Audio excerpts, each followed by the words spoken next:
This video is the third in my series from this book, The Visions of St. Francis of Rome, Heaven, Hell, and Purgatory Revealed. She was a saint who was taken to those three places, shown some of the many torments, particularly of individual sins. And I have been, I can't even think of the word, fixated on these horrors that I have read, and I thought I needed to get them out into the public because Satan's been doing a great job of letting people think hell doesn't exist, nor does purgatory. They do, and these are some of the punishments. If you haven't heard the first two videos, please go find them. You may find your life changed. Today I'm reading from the chapter that says, the punishments for theft, for dishonoring parents, so you may want your kids to listen to this. Then again, if you're dishonoring your adults and dishonoring your parents, well, anyway. The chapter is called The Punishments for Theft, for Dishonoring Parents, for Breaking Vows of Chastity, and for Selling Daughters into Prostitution. Next, St. Francis found herself transported to a grim region of hell where various particular crimes and offenses were appropriately punished. The first of these was the place reserved for thieves of all kinds, ranging from the common bandit or footpad through to corrupt and fraudulent high officials, nobles, and princes who misappropriated the monies entrusted to them. I think about some of the people we've heard leading our own government who are getting millions and billions of dollars through their son, who's got relationships, and others. Anyway, I should reserve my judgment. The souls assigned to this place of punishment were all bound firmly with a black robe, which rendered them completely immobile and robbed them of all freedom and power of movement. And there were three huge gaping wells or pits in this place, into which the souls of these thieves and robbers would be successively cast. The first well was filled with icy water, so cold that it caused the souls exposed to it to shiver and vomit violently and to assume a ghastly hue of pallid, bloodless blue. The next well was filled with gray, molten lead, which boiled hideously and furiously. Once the souls were extracted from the freezing waters of the first well, their immersion into the molten lead was all the more shocking and stomach-churning because of the sudden transition. This molten metal caused their skin to blister and crackle like the skin of a pig that's being roasted, and the tissues beneath the skin begin to cook and emit a disgusting stench. The third and final well, which followed the pit of molten lead, was filled with repulsive crawling creatures of several species, namely vipers, toads, salamanders, and scorpions of every kind. Whenever a soul was thrown into this well, the venomous and disgusting creatures would begin to crawl into the mouth of the condemned wretch. And because, as mentioned, the souls were bound firmly with hellish black robes, each of the damned souls was utterly powerless to defend against these unwanted incursions. Then the disgusting creatures, serpents, toads, salamanders, and scorpions, would gradually make their way into the viscera of the victim before finally passing through the body, exiting through the posterior orifice.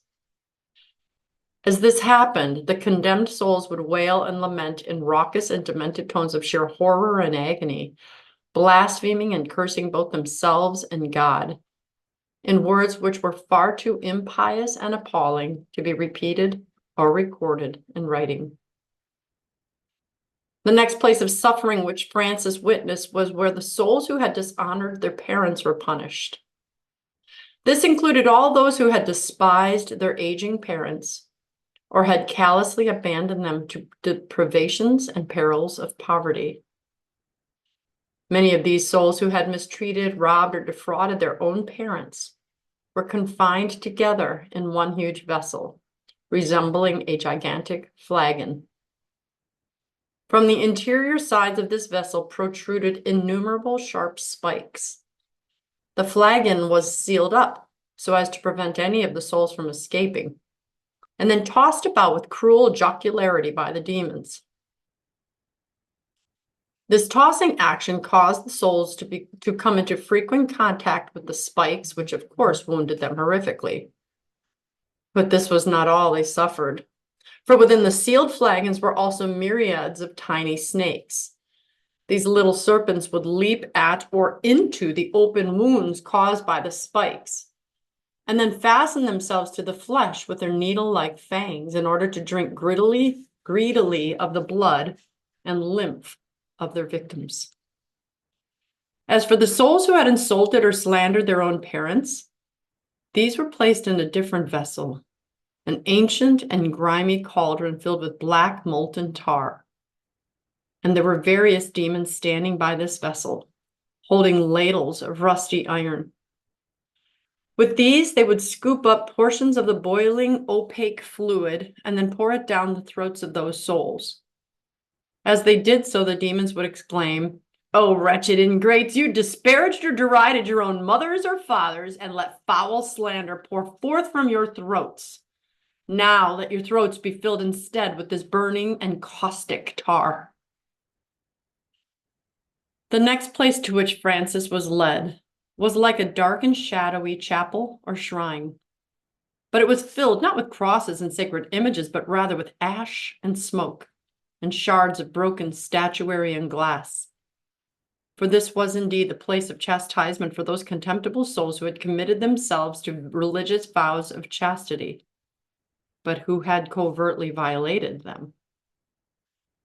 Here there were numberless priests, monks, and nuns, and also not a few bishops and prelates. Molten brimstone trickled on the walls of this chamber like yellow rivulets of liquid fire.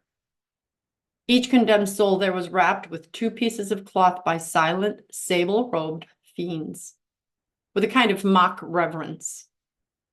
These garments were then set ablaze until they burned with searing intensity, and the fiery robe clung closely to the skin of the wretched victims, almost fusing with them in the liquefying heat, while molten brimstone would drip down upon them from the walls.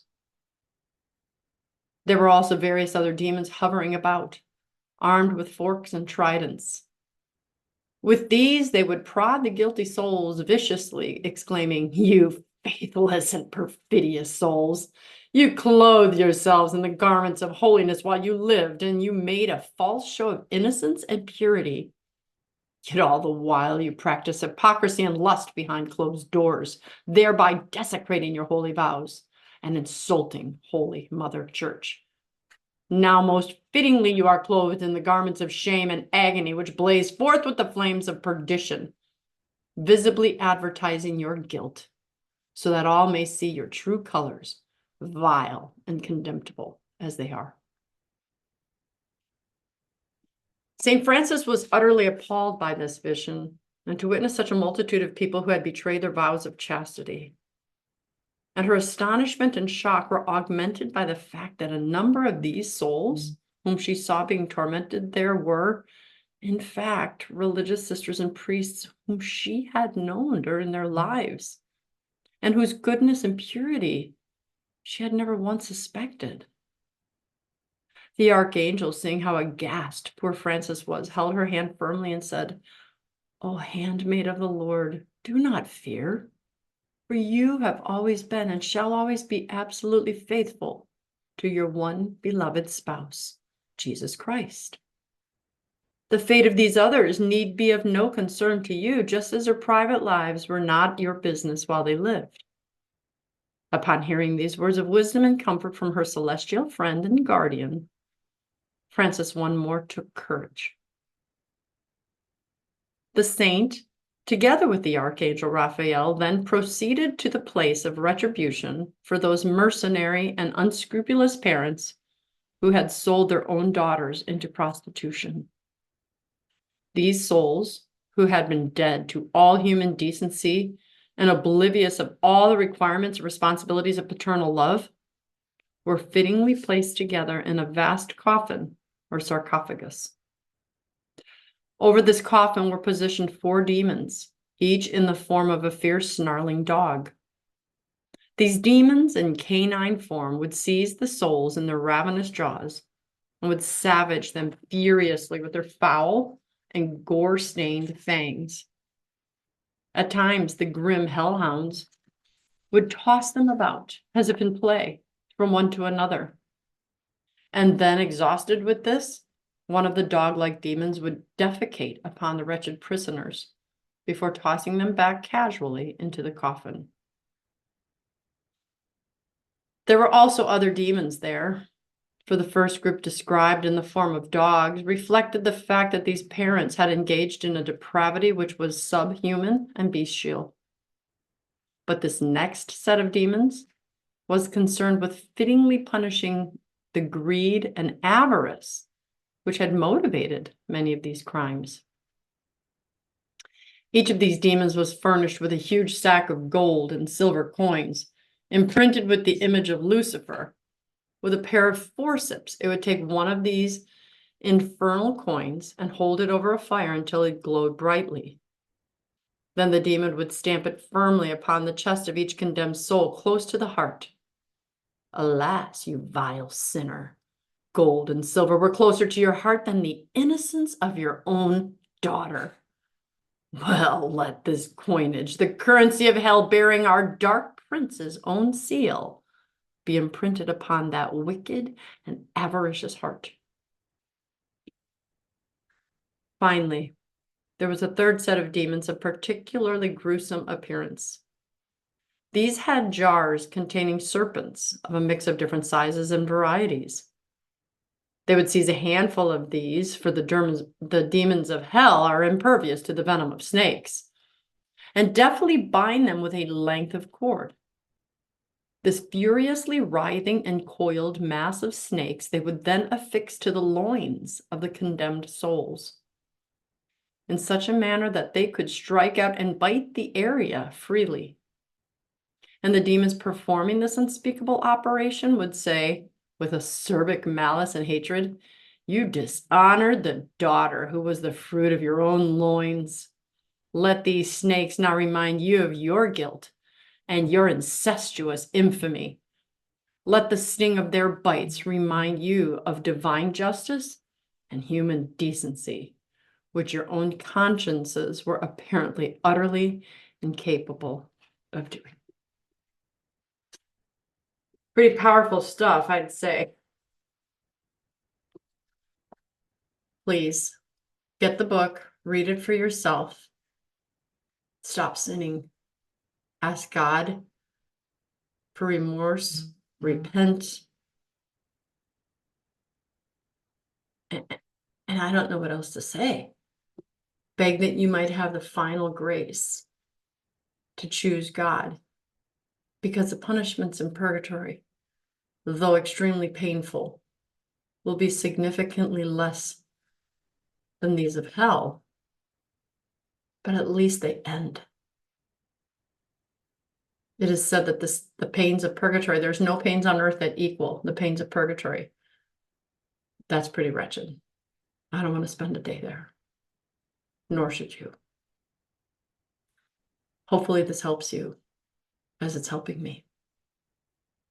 Thanks for listening. I'm Dr. Christine Bacon, and you've been watching another informational Bacon Bit. Please remember, despite what I just read, possibly perhaps because of, to live your life sunny side up.